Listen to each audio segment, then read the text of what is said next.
Bom, gente, vamos lá então agora. Segunda parte da termologia. No outro vídeo a gente falou sobre a termometria, que seria essa medição da temperatura. E agora a gente vai falar de uma outra forma de medição, que é uma medição de um dos efeitos do calor, que é o fenômeno da dilatação. Então, vamos lá primeiro entender o que significa, o que vai ser esse fenômeno da dilatação dos corpos. Bom, o que vai acontecer? Primeiro, a gente vai falar aqui sobre a dilatação de sólidos. Porque a dilatação de líquidos, por exemplo, já não é um troço tão simples assim. Ela envolve outros conceitos mais complexos. Então, a gente vai falar exclusivamente sobre a dilatação dos sólidos. Beleza, então o que você tem que entender? Vamos supor que eu tenho aqui um sólido qualquer. Esse sólido, ele é composto por átomos, moléculas, as partículas que vão fazer a sua composição. E essas partículas, a gente tem que lembrar da definição de temperatura. A temperatura é o grau de agitação das partículas. Então, se esse corpo ele tem uma temperatura que não é 0 Kelvin, que é o zero absoluto, as partículas têm que estar agitando. Então, elas têm um certo grau de agitação. Na hora que você envia calor, vamos lembrar que o símbolozinho de calor que a gente vai usar é o Q, né, de quantidade de calor.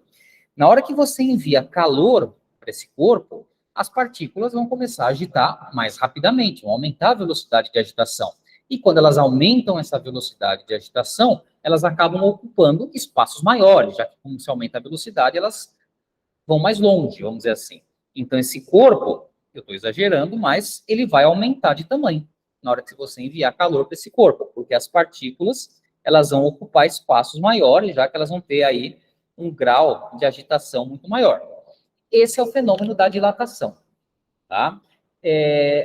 Se a gente for pegar a rigor, dilatação não é só o aumento do tamanho, da dimensão do corpo. Quando eu tiro o calor e esse corpo diminui, a gente também fala que ocorre uma dilatação, porém é uma dilatação negativa, tá? Então, dilatação negativa ou contração, pode ser também usado esse termo, certo?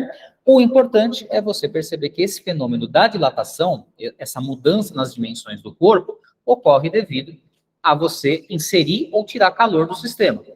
Você vai mexer, então, na agitação das moléculas e vai fazer com que elas ocupem mais ou menos espaço, tá? Lembrando que isso aqui é uma questão de dilatação de sólidos, tá? Quando você fala de líquido, a coisa complica um pouquinho mais.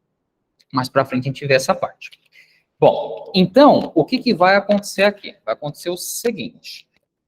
Você, para estudar a dilatometria, ou seja, a medida dessa dilatação, o quanto que esse corpo aumenta, o quanto que esse corpo diminui, a gente tem que lembrar o seguinte.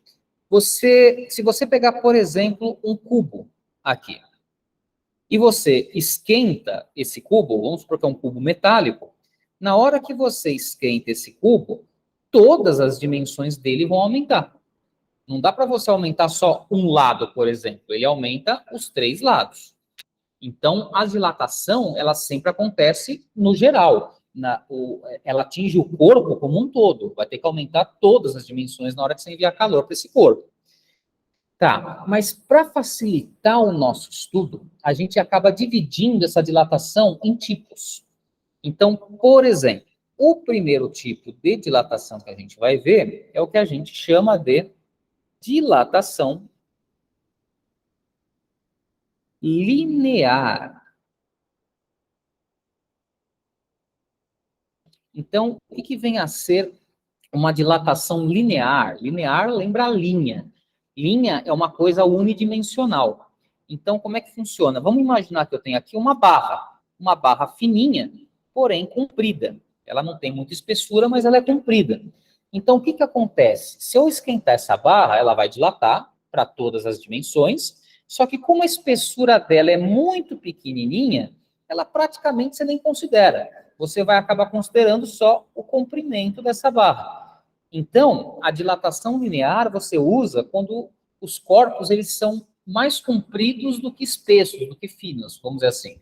Você acaba usando quando a dimensão de comprimento do corpo é muito maior que as outras dimensões. Então, uma barra, por exemplo, você só vai enxergar a dilatação no comprimento. Nas outras dimensões vai ser pouquinho. Tá? Então, didaticamente, a gente faz essa divisão. Bom, mas na prática, para fazer medidas, como é que eu trabalho aqui? Ó? Eu vou supor que essa barra ela tem um comprimento inicial aqui, um L0, certo? Aí eu vou mandar calor para essa barra e essa barra vai aumentar. Estou exagerando, tá? A dilatação normalmente não é tanto, mas essa barra vai ter um aumento aqui. Então ela vai acabar tendo um novo comprimento aqui que eu vou chamar de L. Então, efetivamente, o que essa barra dilatou foi essa distância aqui, ó.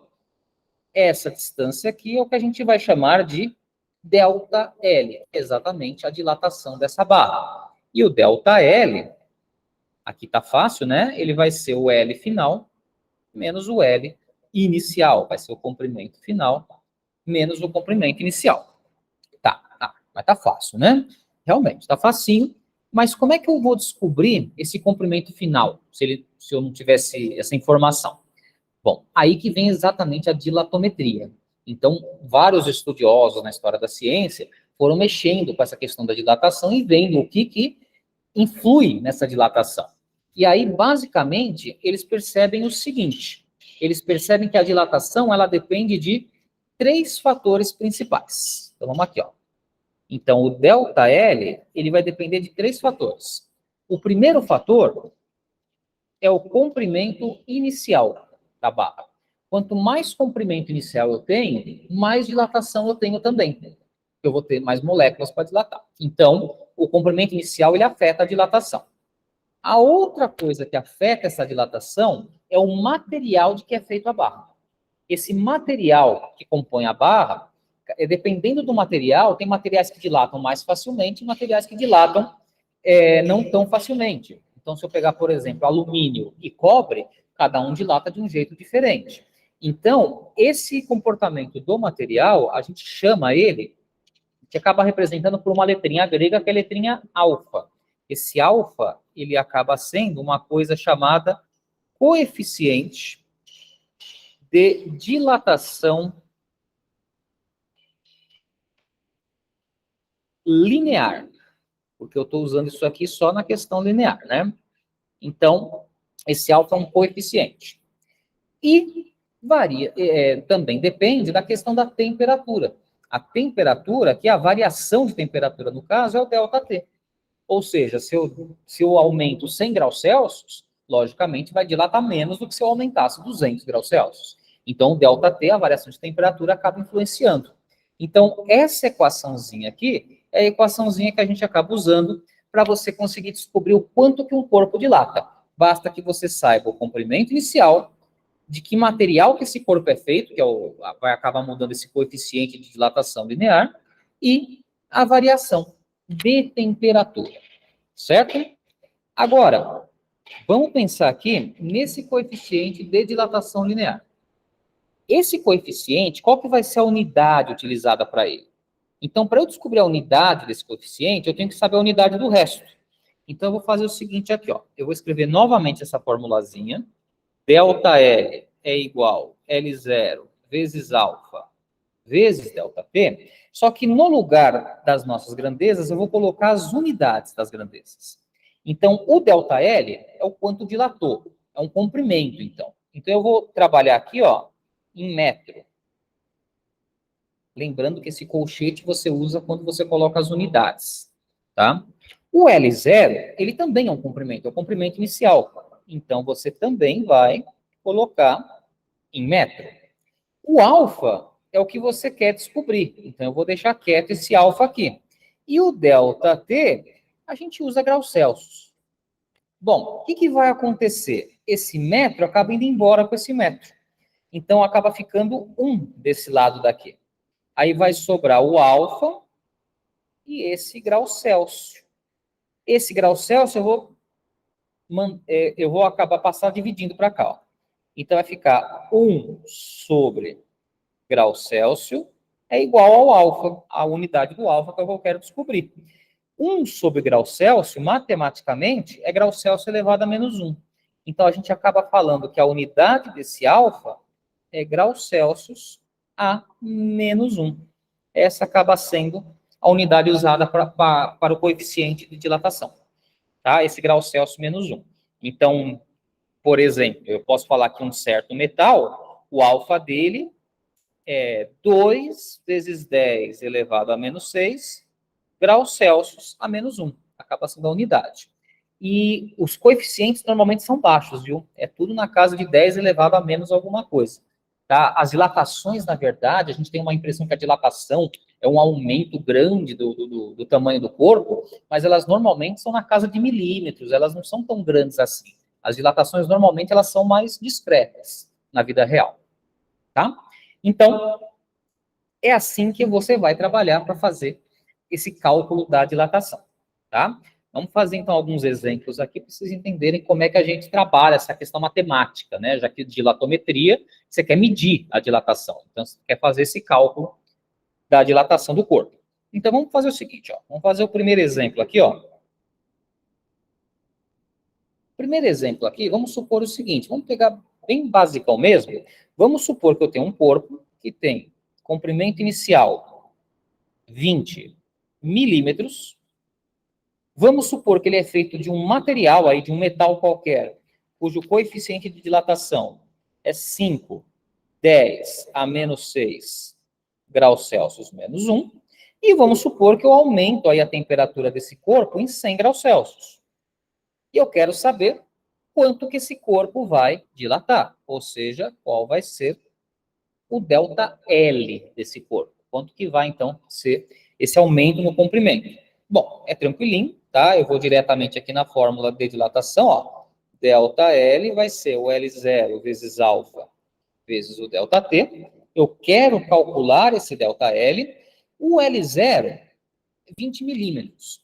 Eu não preciso passar para metro. Eu posso deixar em milímetro nesse caso, desde que você lembre que a sua resposta vai sair em milímetros. Está tudo certo, não tem problema. Então, eu vou deixar quieto aqui, ó. Meu delta L, 20 milímetros. Mas eu tenho que lembrar que a minha resposta sai em milímetro. O alfa, que é o coeficiente de dilatação, 5, 10 a menos 6. E o delta T, 100 graus Celsius, tudo certinho. Bom, como os alfas, os coeficientes de dilatação, normalmente eles sempre têm esse 10 elevado a menos alguma coisa, é interessante a gente passar tudo para a potência de 10, para conseguir fazer a conta mais fácil. Então, aqui, ó, o 20, ele vira 2 vezes 10. O 5, 10 a menos 6, ele fica quietinho, a gente não vai mexer nele. E o 100 é 10 ao quadrado. Então, vai ficar aqui, ó, delta L é igual. Vamos lá, então.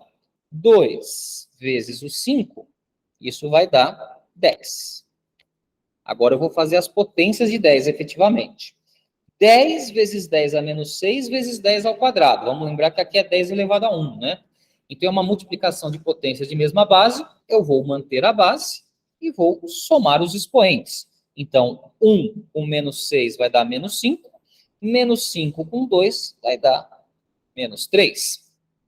Então, resposta 10 vezes 10 a menos 3. E 10 vezes 10 a menos 3 é a mesma coisa que 10 a menos 2. Aí você só não pode esquecer a unidade, né? Tem que ser o milímetro. A gente usou o milímetro no começo. Então, a dilatação desse corpo, mesmo aumentando 100 graus Celsius, ela é de 10 a menos 2 milímetros, ou seja, é muito pequenininha. É o que eu falei, as dilatações na vida real, elas são realmente muito pequenininhas. Você não consegue ter uma visualização tão fácil assim da dilatação. Tá? Então, aqui, o primeiro exercício aqui, o primeiro exemplo, como é que a gente trabalha, então, com essas medidas específicas de dilatação. Tá. Agora, vamos lá. Continuando. Vamos fazer um exercício agora um pouquinho diferente aqui, ó. Vamos imaginar que eu tenho aqui uma estrada. Só que essa estrada, ela é construída numa região de declive. E você quer que a estrada fique retinha para os carros passarem, tá? Então, os carrinhos, eles estão andando aqui na estradinha e eles querem ficar sempre na linha reta. Só que você tem que construir ela no declive. Então, como é que o engenheiro vai construir essa estrada? Ele vai colocar pilares nessa estrada. Ele vai pondo pilares para conseguir segurar essa estrada na posição horizontal. Então, vamos fazer o seguinte, ó. Vamos supor aqui que esse aqui vai ser o pilar que eu vou chamar de A, e esse aqui vai ser o pilar que eu vou chamar de B. Bom, e aí, o que vai acontecer? Eu vou supor que esse pilar A, ele tem um comprimento inicial L0A, e esse pilar B, ele tem um comprimento inicial L0B, certo? Que é maior que o L0A. A minha pergunta é a seguinte: qual que é a condição necessária para que essa estrada fique sempre na horizontal? A gente não pode esquecer que essa estrada ela é construída num ambiente aberto. Então, ela está sujeita ao clima, ela está sujeita a inverno, verão, a várias variações de temperatura. Então, o que eu posso fazer para garantir, o que o engenheiro tem que fazer para garantir que essa estrada sempre tenha a mesma horizontalidade, ela nunca fique, ela sempre permaneça horizontal para os carrinhos passarem? Bom, o que tem que acontecer? Primeiro, o pilar B e o pilar A, eles não podem dilatar de formas diferentes. Porque se um dilata mais do que o outro, essa estrada não fica na horizontal. Ela pode ir para cima ou para baixo, dependendo da dilatação. Então, a condição matemática, nesse caso, é que a dilatação do pilar A tem que ser igual à dilatação do pilar B.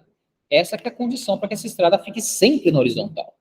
E aí, o que vai acontecer? Você vai encontrar algumas possibilidades. Qual que é a possibilidade matemática que o engenheiro vai encontrar? Eu vou pegar aquela formulazinha aqui, ó, essa formulazinha aqui, da dilatação, e vou substituir aqui, ó. O que vai ser o delta LA?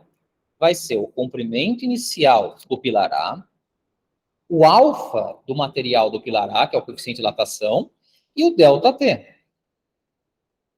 O pilar B, a mesma coisa, vai ser o comprimento inicial do pilar B, o alfa do pilar B e o delta T. Note que o delta T é igual para os dois casos, porque os dois pilares estão no mesmo ambiente, então eles sofrem a mesma variação de temperatura.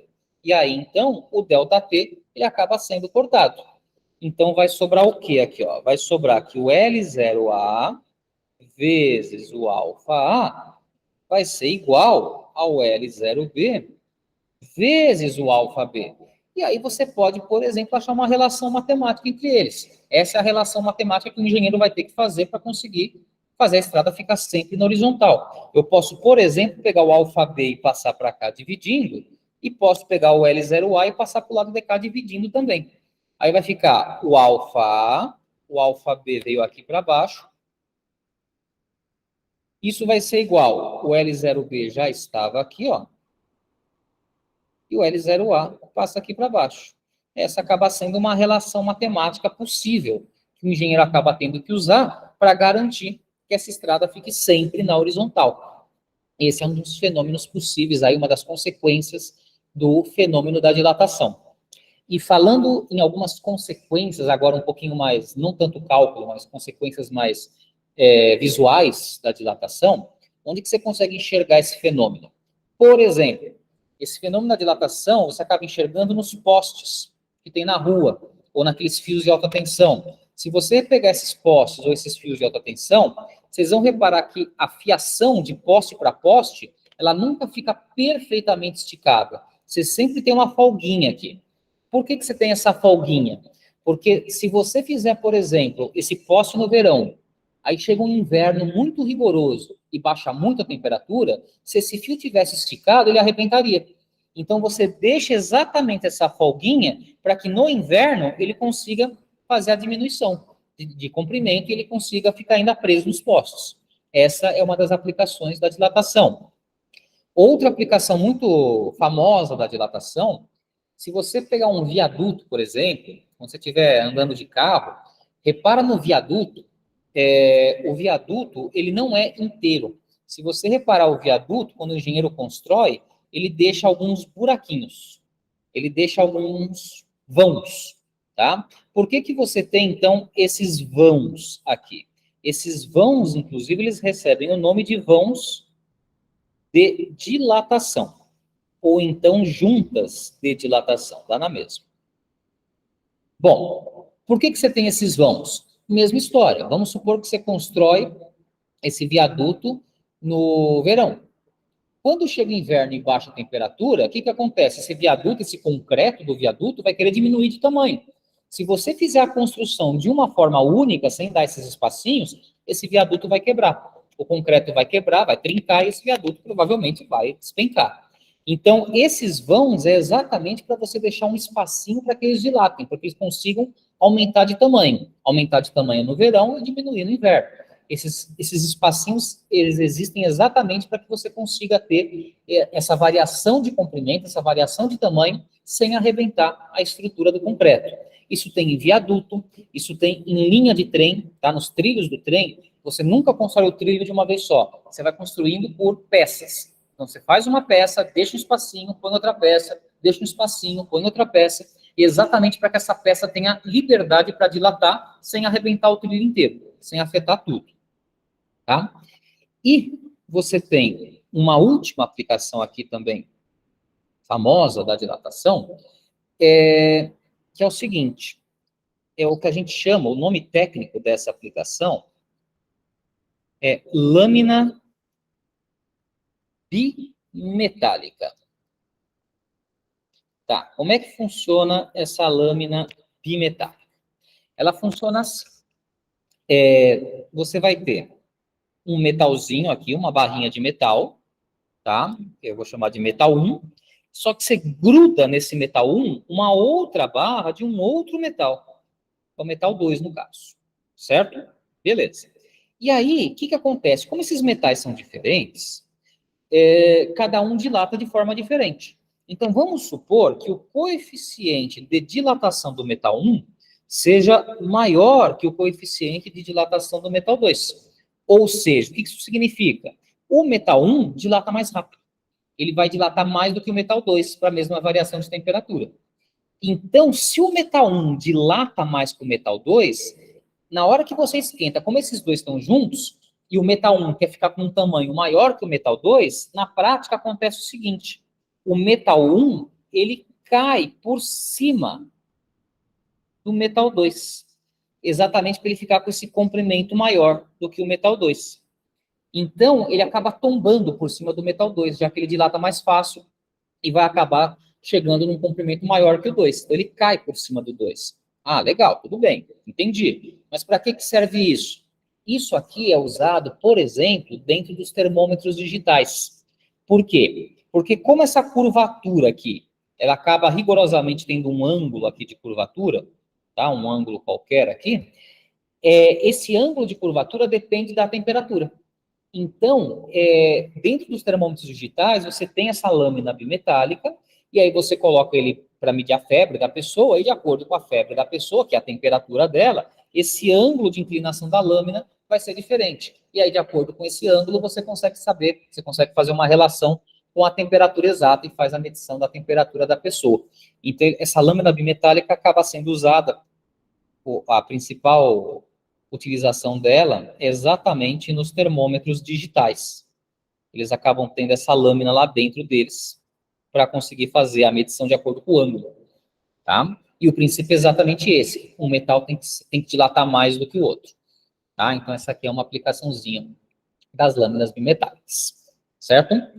E aí, para encerrar aqui, um exemplo matemático aqui, de cálculo de dilatação, eu vou fazer um exemplo com porcentagem, tá? Então, por exemplo, vamos supor a seguinte situação, isso aqui vai ser então o nosso novo exemplo.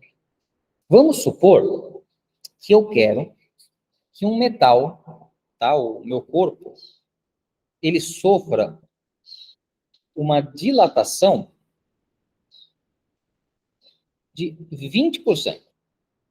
Tá? Trabalhar com porcentagens, que é muito comum em dilatação isso acontecer. Então, vamos supor que eu quero uma dilatação de 20% no meu corpo, certo? Eu tenho lá um metal qualquer e eu quero essa dilatação dele. E a minha pergunta é a seguinte, qual que tem que ser? Vamos supor que o coeficiente de dilatação desse metal, vamos dar um valor qualquer aqui, seja 410 a menos 6 graus Celsius a menos 1.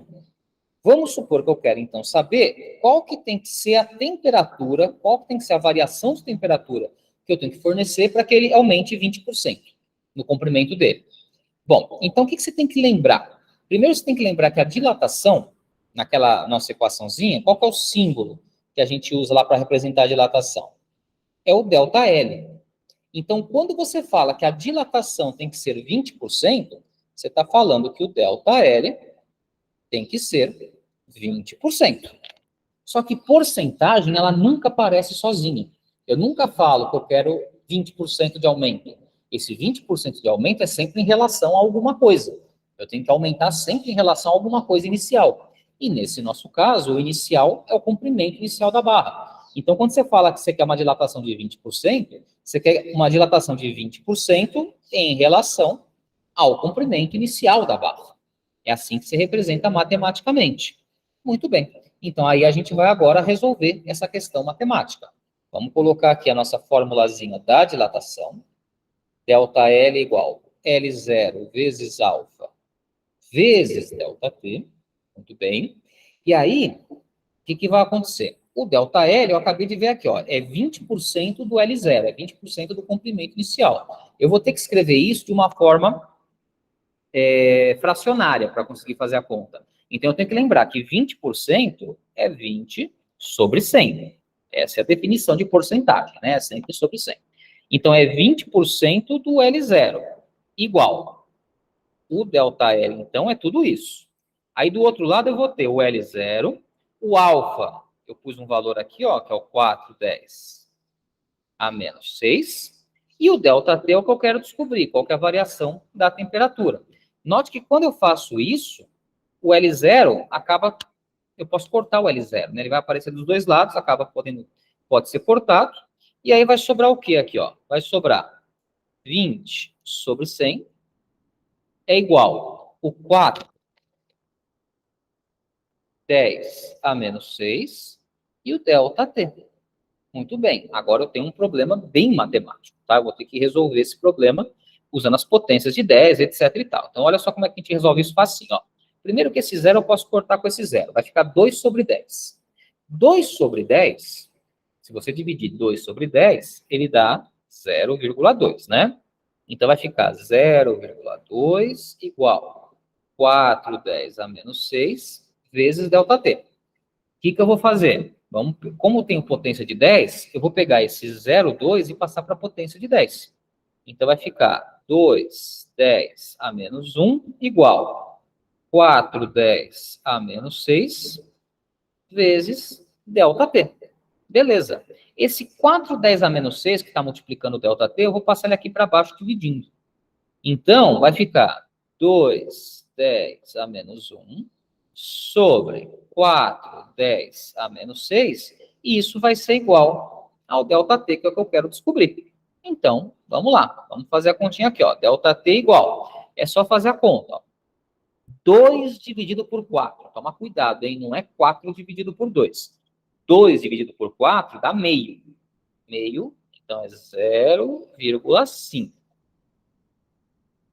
10 a menos 1 dividido por 10 a menos 6 é uma divisão de potências de mesma base. Você vai manter a base, que é o 10, e vai subtrair os dois expoentes. Então, cuidado aqui. Como é que eu vou subtrair esses expoentes aqui, ó? O expoente de cima é o menos 1. Eu vou subtrair o de baixo, que para o meu azar também é negativo. Então, eu vou colocar parênteses e outro menos, tá? Então, vai ficar menos 1. Menos com menos vai dar mais. Fica menos 1 mais 6. Menos 1 mais 6 vai dar 5. Então, é meio vezes 10 a quinta. Beleza. Aí eu vou dar agora só um trato aqui no resultado final. Meio 10 a quinta eu vou ter que transformar. Isso aqui como é que eu transformo? O meio, ele vira 5. Lembra da notação científica, né? Que o primeiro número tem que ficar entre 1 e 9,99. Não pode passar de 10. Então, o meio, ele vira 5. Como eu aumentei uma casa aqui, o meio virou 5, né? Eu aumentei o número uma casa, eu diminuo uma casa aqui para fazer a compensação.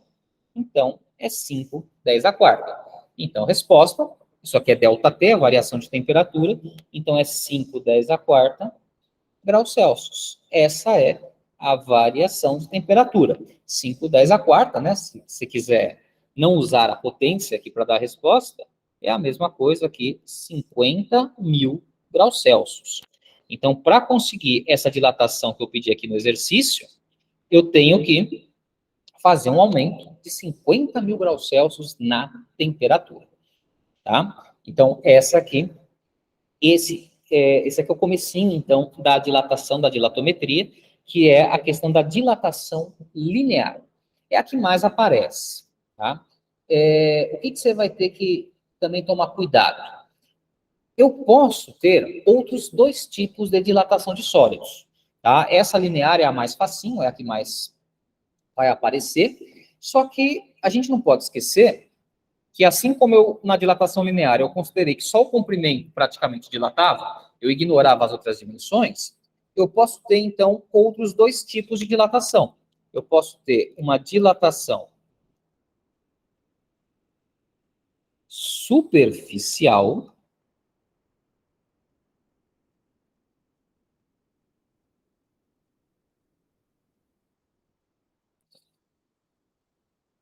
e eu posso ter uma dilatação volumétrica.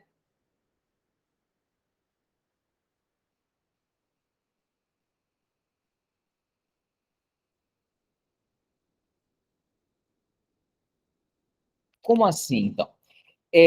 Dilatação superficial, eu vou considerar que uma área está dilatando. Por exemplo, se eu pegar uma chapa de metal, um, um retângulo de metal aqui, um quadradinho feito de metal, por exemplo. Se eu pegar esse quadradinho feito de metal, ele praticamente não tem espessura, ele vai praticamente dilatar no comprimento e na altura dele aqui. Então, ele vai dilatar em duas dimensões. A fórmulazinha que você usa é praticamente igual àquela do comprimento, é o mesmo raciocínio. Então, ao invés de eu ter um ΔL, eu vou ter um ΔA, que é a variação de área. Ao invés de um comprimento inicial, eu vou ter uma área inicial. Ao invés de eu ter o alfa, que é o coeficiente para dilatação linear, eu vou ter agora um coeficiente só para superficial, que eu chamo de beta. E eu vou ter, da mesma forma, a variação de temperatura. Então, a formulazinha específica para dilatação superficial acaba sendo essa.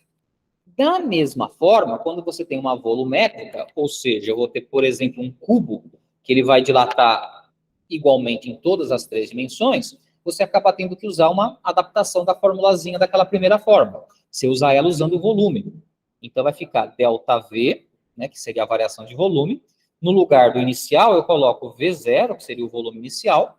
O coeficiente aqui é um outro coeficiente, porque agora é o volume que está dilatando. A gente vai chamar de gama. E você tem aqui o ΔT. Reparem que as três formulazinhas, elas são muito próximas. Tá? Você só muda comprimento para área, para volume. Ah, mas e esses coeficientes aí? Porque antes era alfa, agora é beta quando é área, e depois é gama quando é volume? Sim, ele altera o valor. Se você pegar só o comprimento, como é só uma dimensão que está dilatando, ele tem um certo valor. Quando você usa a área, que você vai para o beta, como são duas dimensões que vão dilatar, acaba dobrando o valor. E aí, quando você vai para o gama, ele acaba triplicando esse valor em relação ao primeiro.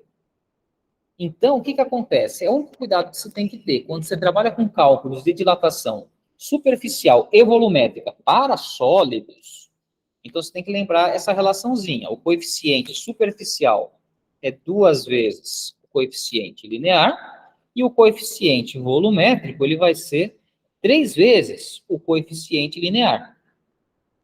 É só tomar esse cuidado.